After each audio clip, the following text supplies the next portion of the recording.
Y'all, today is our 29th church anniversary, and I just started thinking about the many blessings I have received as a result of being connection to Right Direction Church International. Now, number one, don't come in my comments about God is bigger than the church. He is. But because God had sent me to that church, which I will admit, Dr. Marlon Thomas, who's currently the principal at Richmond Northeast, he was my administrator at Blythewood Middle. He would constantly talk about right direction, right direction.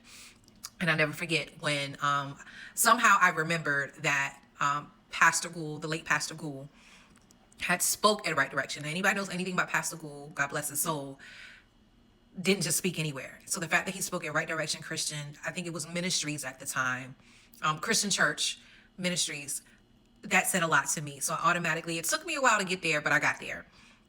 I'll admit I was not a faithful member up front because I remember Bishop speaking. He wasn't bishop at the time. He was pastor. Said, if you don't want to be an active member, don't try to join this church, because when you join, we need you to be active. We need you to volunteer in ministry, which I respect him for that, because a lot of people join churches to be a member on the roster. He wants us active in ministry to help us set forth whatever God has for our lives. So I remember not joining for a long time. I remember going through members classes. Missing the last one, and when you miss the last one, you have to start all over again. So I remember stalling on that because I knew where I was spiritually at that time, and I wasn't trying to push myself in God. I really wasn't. And that's another video for another day. But I thank God that despite the fact I may not be where exactly I want to be now spiritually, I'm not where I used to be. Nevertheless, there are a lot of blessings I can attribute to being connected to Right Direction Christian Church International. First thing that comes to mind is my son. My son is the reason why we kept going the Right Direction, because he would wake up in the morning and say, oh my gosh, mommy, we're not going to church. Like, our children's church, our children's ministry, our infant and toddler ministry, our youth ministry is bar none. It really does reach our kids at a level that they feel comfortable, even to the point when they come to big church. Some of these kids be looking like, this is not our church. I used to have to fight Joshua because he would not want to go to big church when they would have Fifth Sunday and all the children's workers would have off. He would feel some type of way. So Joshua went from a child who we were told in first grade he needed to be retained because his reading skills wasn't where they need to being told he was in a talented gifted program around third or fourth grade, to now graduating. He graduated in the top 25th percentage of his class, and he's debt free at USC. That was all God. And that was all, like, when we started seeing some of the struggles and getting notice of the struggles, there's a children's church prayer we would confess. It's actually confessions that the kids will say every day in children's church, because I worked in children's church. I was familiar with that prayer. So I would pray that prayer with Joshua daily. And I truly believe the leaps and gains we had is because we spoke those things. We confessed those things over his life.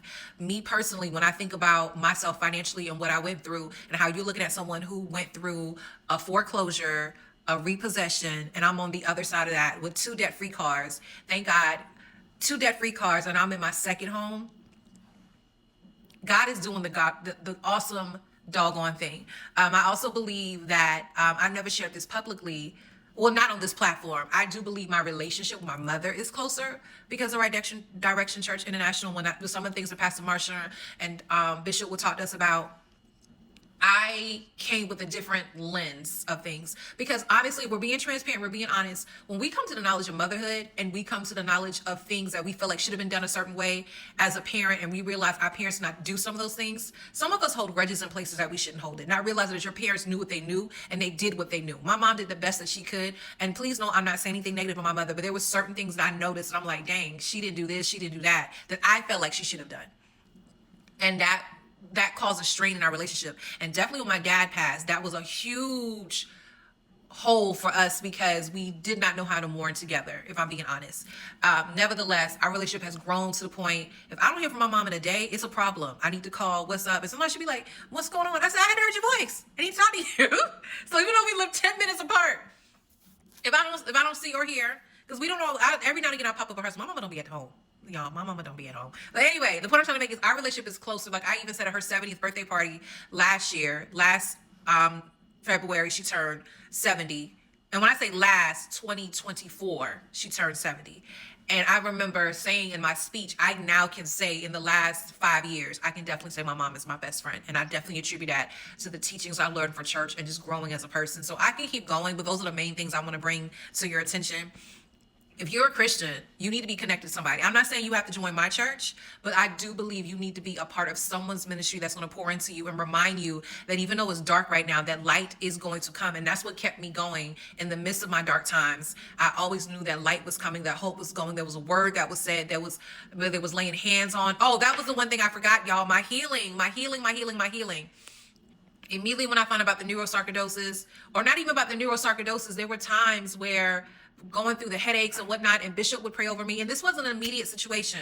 This was something where I'll never forget when I got the diagnosis, I went immediately to Pastor Marsha. She said, get my number. She prayed over me, and then it was continuing her praying over me, Bishop praying over me. And then it got to the point where I got my breakthrough. Because remember, I had lesions on my brain.